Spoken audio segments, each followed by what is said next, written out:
Boa tarde, Paranaguá! Está entrando no ar a nossa Rede Caiçara! E hoje o nosso tema é os carijós, certo? Os litorâneos.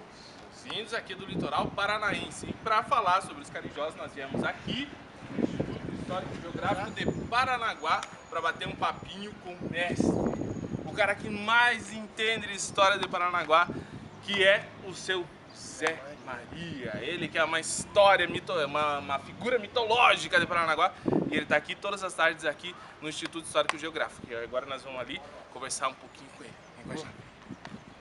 Estamos aqui então agora com o seu Zé Maria, o cara mitológico, o maior historiador, maior de todos. Ele é humilde, ele é uma gentileza, ele é humilde, ele sabe tudo que você imaginar sobre a história de Paranaguá, ele sabe.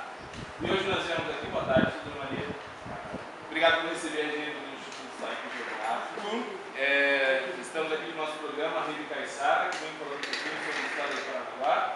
E hoje o nosso tema é o carijó. Por isso que nós viemos aqui falar contigo sobre o carijó. E a base da nossa conversa de hoje é a partir desse livro aqui, ó, História de Paranaguá, das origens à atualidade, de Valdomiro Ferreira de Freitas. Como é? Esse livro foi editado pelo Instituto Histórico? Como é que é? Esse livro tem uma história muito especial. No tempo de 100 dias, se projetou em fazer uma história de Paranaguá com todos os escritores aqui do Instituto Histórico. E foi dado um tempo, um período de 2 ou 3 anos. O tempo foi vencido e ninguém fez. Mas o Valdomiro conseguiu desenvolver o trabalho. Pegou à frente do trabalho? Pegou à frente. Com isso terminou o governo do Vicente e o livro não foi feito. Passou até que o seu Marão entrou no Turulo e entrou o seu Marão, como presidente nosso. E foi sugerido que se publicasse esse livro de história de Paranaguá, que a gente tem impressão, não tem impressão, tenho certeza, ele tecnicamente é correto. Sim, Então, e o mais completo, né? Ele tem as fontes primárias, ele é pesquisado, ele tem a sua orelha dando informação, tem os rodapé de nota. Então ele é quase que perfeito em termos de descrição da história. Então é mais ou menos isso. E realmente é um apanhado geral da história de Paranaguá, ele chega a ter até estatístico. Chega até a exagerar quando ele chega nos clubes da cidade com as várias diretorias. É isso. Nós sempre falamos desse livro aqui, ó, deixa eu mostrar aqui, História de Paranaguá, das origens da atualidade, aqui do Instituto Histórico e Geográfico, com o seu coordenador geral, o escritor Valdomiro Ferreira de Freitas, tá? E aqui dentro nós temos... Oi? Editado pelo Instituto na gestão do Dr. Nacional. Isso. E aqui dentro nós temos esse tema aqui, o indígena carijó, que esse daqui é o nosso tema de hoje. E aqui nesse capítulo, nós encontramos aqui que o significado inicial de carijó é filho da mata, certo? Então nós vamos falar um pouquinho sobre o carijó, sobre qual é a importância dele na cultura paranaguara, caiçara. E para a gente começar, nós temos uma pergunta inicial aqui, que fala assim: fazer uma investigação real verdadeira da população indígena carijó, que há mais de 3 séculos existiu e habitou os contornos dos rios e baías do Paranaguá, certo? Então a gente queria saber o que aconteceu com o carijó, para onde foram extintos, foram exterminados, se miscigenaram, o que afinal aconteceu com o carijó, que o pessoal está começando suas pesquisas aí sobre a história do Paranaguá. Ok, isso aqui sim. Uma vez que eu deixei no nosso litoral, onde ele vai encontrar o Guarani, principalmente o ramo carijó, que vai frequentar todo o litoral brasileiro, até o término de Santa Catarina, ele vai encontrar o carijó aqui dentro. E torna-se amigo, e eles fazem a aproximação, eles se miscigenam. Mas isso leva um tempo, uns 50 anos, porque a história está uma antiga, só depois de 50 anos chega no continente. Mas depois de passar esses 50 anos, vem mais 50 e nós entramos na fase do ouro. E com essa fase do ouro, falta mão de obra.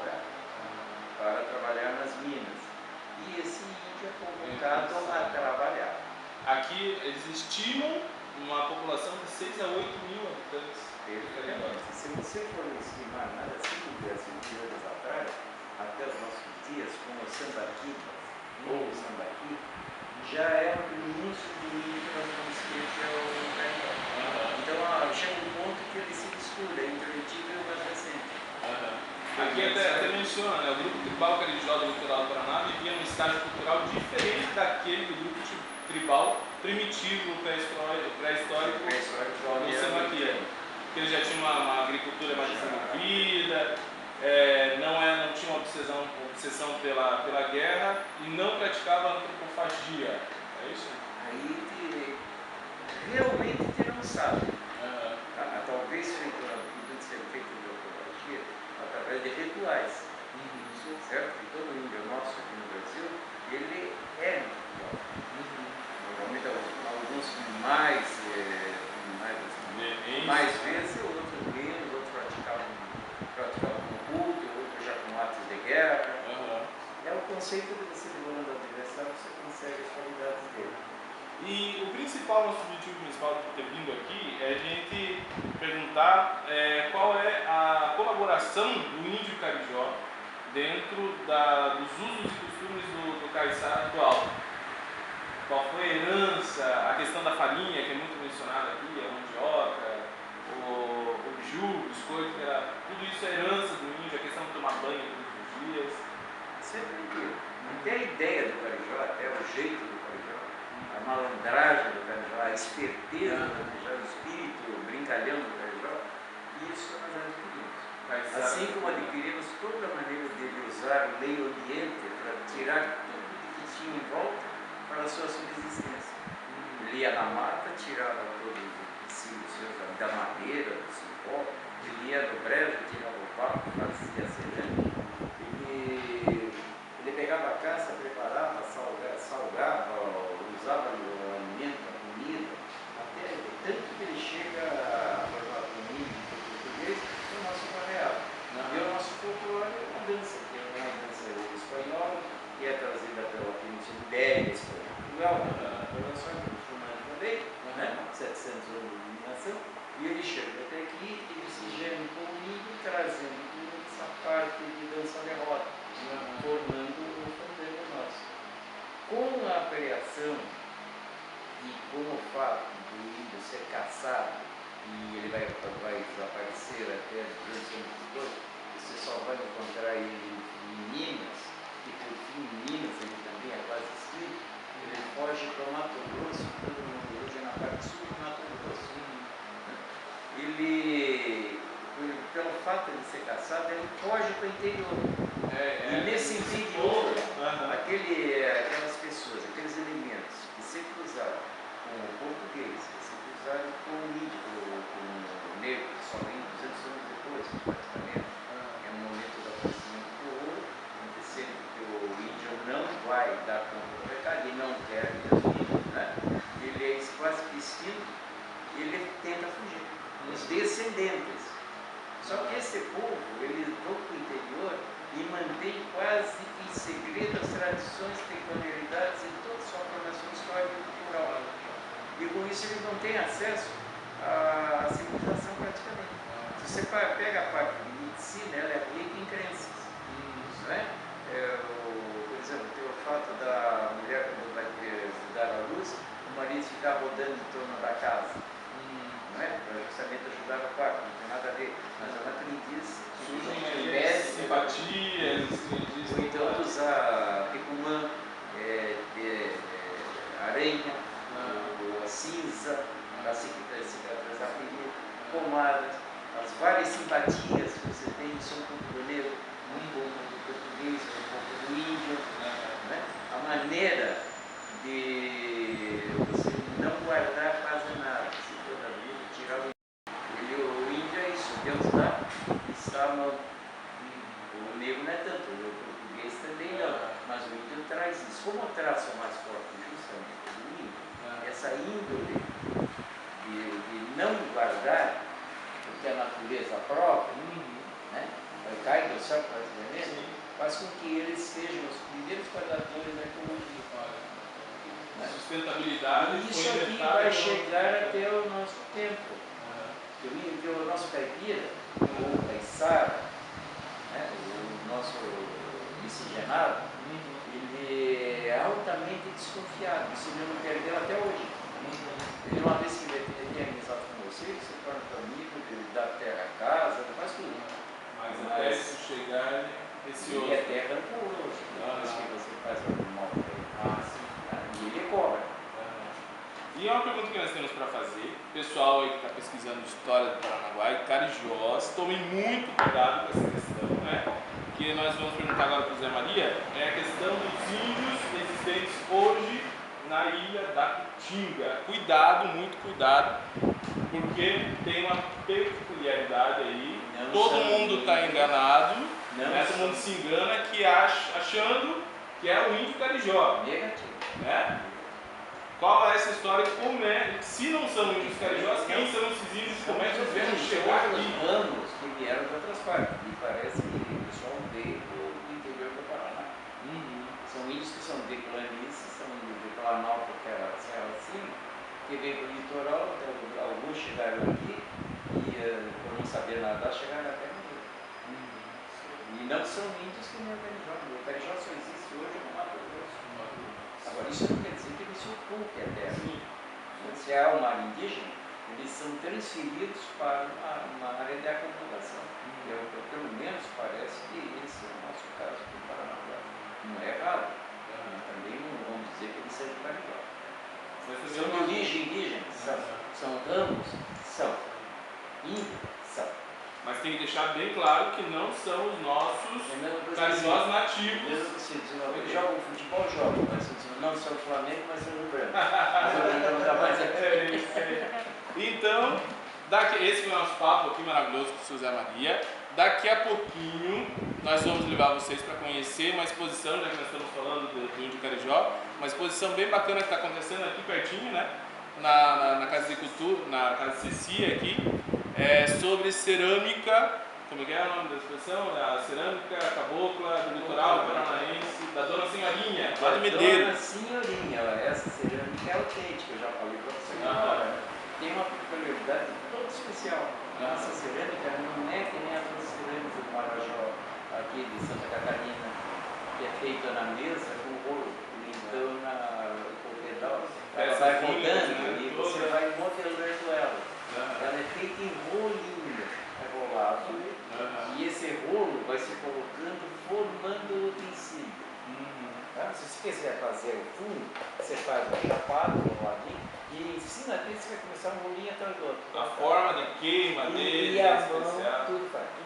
E a consistência é usado o nosso barro, um barro tão especial, que é acrescentar mais uma outra propriedade, que é uma areia branca, um paulinho quase parecido com isso, que ele dá uma consistência próxima de porcelana. Então você pode notar que a nossa cerâmica, essa cerâmica do Rio, do litoral, de toda aqui a região do litoral do sul do Brasil, ele é delgado, ela é fina, mas resistente. Ao passo que o barro dos outros estados, ele é grosso, ele é quebradiço. O nosso é mais para porcelana. Isso aí. Então, esse foi o nosso super papo aqui. Super. Sem intenção de saber, porque ninguém sabe nada. Ninguém sabe. Essa é a intenção do programa. Nós estamos apenas querendo fomentar a discussão sobre o assunto. Eu não sou dono da verdade de jeito nenhum, viu? Vocês querem me pegar? É mais ou menos dono da verdade, ele sabe tudo, mas é humilde. Certo? Daqui a pouquinho a gente volta com a nossa exposição ali de cerâmica aqui do litoral paranaense. Valeu? Tchau! Voltamos, estamos aqui em frente à Casa Ceci, na Fundação de Cultura Nelson Freitas Barbosa, e viemos falar um pouquinho para vocês do que está acontecendo aqui agora. Já que está falando aí de carijó, de índio, vamos contar um pouquinho do que está acontecendo aqui na exposição. Essa exposição fala de um pouquinho da herança do caiçara, do indígena como todo. Vem para cá que o carro vai passar. E nós vamos mostrar para vocês essa exposição que está acontecendo. A cerâmica cabocla do litoral paranaense. Daqui a pouquinho a gente vai conversar com o coordenador, né? Exatamente. pessoal que organizou toda essa exposição e vai trazer para vocês. É a arte cabocla do Paraná.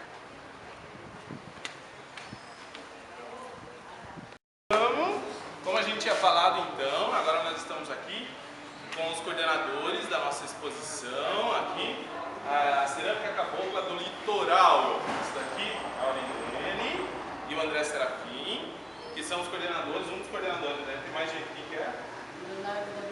Tem o Nelson Berta também. E um pessoal bem bacana que está coordenando essa exposição. Eles vão falar um pouquinho pra gente como é que surgiu o interesse em fazer essa exposição. Nós estamos falando sobre a temática caiçara, do carijó, do índio, e qual que é a relação entre o índio e a questão da cerâmica. Pode? Boa tarde a todos, é um prazer poder estar aqui falando sobre essa exposição para vocês. Dizer que foi uma satisfação muito grande de poder fazer não só a exposição, porque ela vem de um projeto de resgate que foi feito em 97, né? Então foi em 97 feito o último trabalho de resgate da cerâmica. Esse material então estava guardado desde 97? Não, esse Ele material já participou está... de outras exposições, sim, já fez por sim, outros lugares? Já, Tá. várias exposições. O que acontece? Aí quando eu entrei na fundação, que era a Fundação de Cultura e Turismo, eu já havia conhecido a Dona Senhorinha há uns anos atrás. A Dona Senhorinha é essa doçura aqui, que é a artesã ceramista. Olha só que linda. Essa Dona Senhorinha. Daí? Então eu conheci o trabalho da Dona Senhorinha através da Secretaria de Cultura do Estado. Eu aqui no litoral não conhecia, eu fui conhecer lá em Curitiba. É sempre assim. Daí o que aconteceu? Despertou em mim assim, uma vontade muito grande de conhecer, de ver de perto esse trabalho. E ao mesmo tempo eu conheci o André Serafim nessa mesma época. E quando eu entrei na fundação, assim, nós temos que fazer esse trabalho de resgate. Já não existia mais. Já não existia mais. Temos que fazer, tem que fazer. E eu passei a ficar mais perto da Dona Senhorinha. Dona Senhorinha recebeu um prêmio em Curitiba na Assembleia Legislativa do Estado, como a artesã número 1 do Paraná. Foi, eu a levei. A Dona Senhorinha é da Medeiros? De Medeiros. É, da Senhora de Medeiros. E aí por diante foi. E quando surgiu a ideia de eu, pela Associação de Artesãos, fiz um projeto para fazer esse resgate. E no resgate convidei o André, né, como um dos coordenadores desse projeto, o Nelson Berna, que trabalhava comigo na época da Fundação de Cultura e Turismo, e o Leonardo Damião, que foi fazendo as filmagens. E aí deu uma semana lá de projeto, e nós temos um vídeo aqui, que acho que não sei se vocês já viram, ele tem todo esse processo, que é o processo desde a coleta do barro até a confecção e até a queima da panela. Então são várias etapas que aconteceu, que até eu gostaria que o André, que ficou lá, eu não fiquei. Bacana é que vocês mostraram mais do que as obras em si, vocês mostraram o cotidiano deles na ilha, como é que eles fazem a queima, como é que é o dia a dia deles lá. Então, inclusive as fotos, até o André pode falar muito bem, que é uma parceria com o governo do estado, né, que essas fotos foram tiradas pela Secretaria de Cultura, através do fotógrafo deles, e que aí nessa conversa houve vamos montar uma exposição, montamos. Então acho que o André, que ficou lá, que presenciou tudo de perto, ele viu realmente o que aconteceu. Tem mais vivência. Ele teve mais vivência. Então agora vamos falar com o André Serafim, que pra quem não conhece é o mestre das artes plásticas Parnaguara, ok? Que então teve essa vivência lá na Ilha de Medeiros com a Dona Senhorinha, esse projeto, a cerâmica cabocla do litoral. Bom, primeiro é muito bacana reviver tudo isso, porque foi um momento único para mim em particular, porque além de conhecer o Vilene, eu já entrei num projeto que mudou muito todo o meu jeito de pensar. Na época eu trabalhava com materiais da terra, assim como o Ben trabalhava e tal, mas enfim, é bacana. Quando a Aurélio comentou da possibilidade de nós montarmos novamente, ou montar esse revival na cidade, o Macaxeira, que é o fotógrafo responsável por essas fotos através da Semana. Que é lindo, são lindas, né? Ele, tem a Karen também, o Chico, um pessoal que montou todo esse trabalho nos anos 80 e E eu fui convidado por eles para fazer a seleção. Eu falei pro Macaxeira, a gente voltar a contar isso do Paranaguá, para a gente chamar a atenção, né, não só do turista, mas enfim, de toda pessoa interessada nessa questão, falei, nós temos que colocar um pouco desse cotidiano, o que é Medeiros, como que era. Gente, só a experiência do barreiro que tem ali nas fotos foi um dos momentos mais únicos na vida, porque nós chegamos às 10 da manhã, saímos às 3 da tarde e fomos acordar 2 dias depois. Você imaginar o cansaço. São bolas de ferro de mais de 20 quilos que você tem que carregar por quase 1 quilômetro dentro do mangue. Então, imagina, eram 60 bolas de ferro para depois a gente ver que sobra um pequeno bolinho e desse bolinho sai essa mágica que, por incrível que pareça, essas panelas não são em torno, essas panelas são feitas com auxílio de uma das mãos e o dedo. Então, a tua fricção tem todo um processo que está registrado. Arcaica mesmo. Nossa, ela mesmo comentava por isso. Vamos falando então, vamos mostrando? Vem cá. A avó dela que trouxe isso. As panelas são estritamente utilitárias. Que a avó era Índia mesmo. E as panelas eram de cunho utilitário. Mostra aqui, ó. Dá pra ver que não é feito na... Como é que é? No torno. Não é tudo feito na mão mesmo. Uma das fotos mostra ali, mas o vídeo vai mostrar, muito legal, a forma que você vai dando forma para ela. Inclusive uma piadinha, que não é piada, a minha primeira panela caiu. Eu tentei chunchar, né? Claro, né?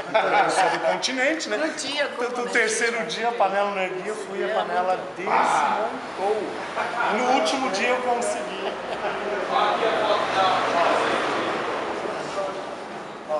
Essa característica, como está representada Tá aqui, né? no texto, O começo tá aqui. A bola, né? Isso, Dali que é o ela taqui, passou, esse é o misturou. taqui, que é a mistura do mesmo vácuo, né? E é bacana que cada peça acaba sendo única, que não tem aquela coisa da formatação ali. Tudo vai ser igual. A única coisa que eles repetem, claro, que as suas diferenças são essas pontas. Os chifrinhos que a avó contava, segundo a senhorinha, que não é um enfeite, mas é uma praticidade para se pegar essa panela e levar. Então, mas isso é uma característica da cerâmica daqui. Essa ponta virada para seria um dentro. enfeite para eles terem Utilidade. Aqui nós temos a queima, vou mostrar aqui, ó. A questão da queima, como é que era feita lá. Tem seus segredos também. Também Tem seus segredos. Mas sim, ó. Tem. Olha aqui que bacana Só por Eu vou falar um deles. pedra, a lenha, a queima. Um particular é o graveto, que é de Guapiruvu, que eles escolhem, e verde. Tem Não que pode ser um graveto ser seco. Se for seco, ele estoura a panela. Ele tem que ser verde para a temperatura ser, ao mesmo tempo, quente, mas não muito quente. É a sabedoria do Dele. Caiçara Caboclo. Tem mais umas cargas. E aí, o que acontece? Nesse trabalho deles, você vê que aqui, eles são pedras, né? Eles usavam esse forno, usaram por muitos anos isso. Nesse trabalho de resgate, eles nos instruíram a construir um forno. De tijolos, né? Areia, cimento. Então foi feito, aí construímos um forno, né? E que resultou assim, a oficina foi um sucesso. Um sucesso e que todas as pessoas que participaram fizeram muitas panelas. Foi assim uma produção enorme, né? E a queima foi espetacular. Então foi de igual para mim. Que legal. É igual. Obrigado então pela participação de vocês aqui. E deixamos aí o convite, pessoal do Paranaguá, venha prestigiar a cultura caiçara aqui nessa exposição. Cerâmica Cabocla do Litoral, aqui na Fundação de Cultura, ok? Rede Caiçara, aqui na Casa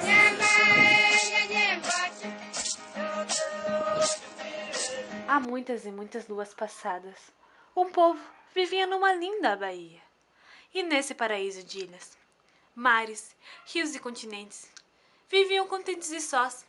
O povo indígena natural do litoral do Paraná, os índios carijós. Colhendo do chão o fruto que a terra dá, vivendo em harmonia com a terra, o mar e o mangue. No sangue carijó, a liberdade de um guará. Até que um dia nas águas de nossa Bahia, uma canoa ovinha, cumes brancos e armas em sua bainha. O índio Carijó, como era de sua conduta, se arma para a luta, com flechas, lanças e cara pintada. Nas margens do Taguaré, um grito de guerra foi solto. Assim, por 20 anos, o homem branco sempre nos espiando, na Caatinga fez seu porto.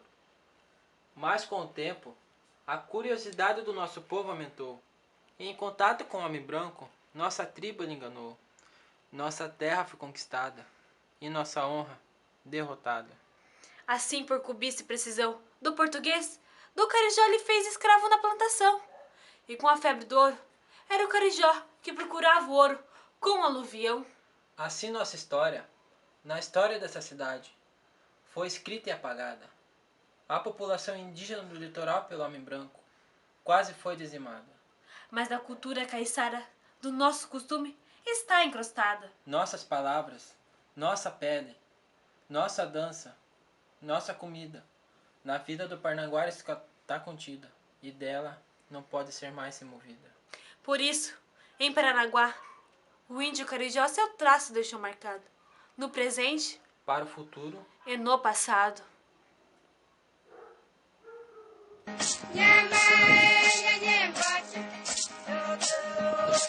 Essa guerra e viu um acordeão limpo, mas cantava por sua bandeira.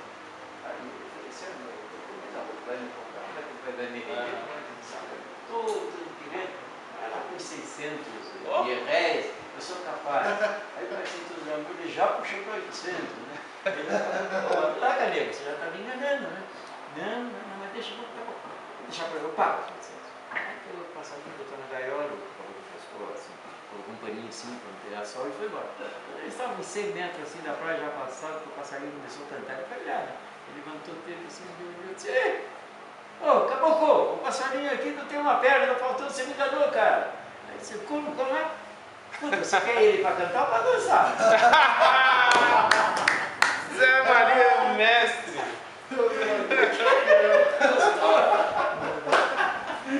Essa é a safadeza. Meu pai toda a vida comprava laranja na canoa e tentava enganar o caboclo. E toda a vida ele chegava em casa com uma dúzia, o pai só tinha na farmácia. Chegava em casa com uma dúzia de 14, de 15, né? Mas tinha certeza, 8 era pouco. Ninguém engana o caboclo. Ah, é?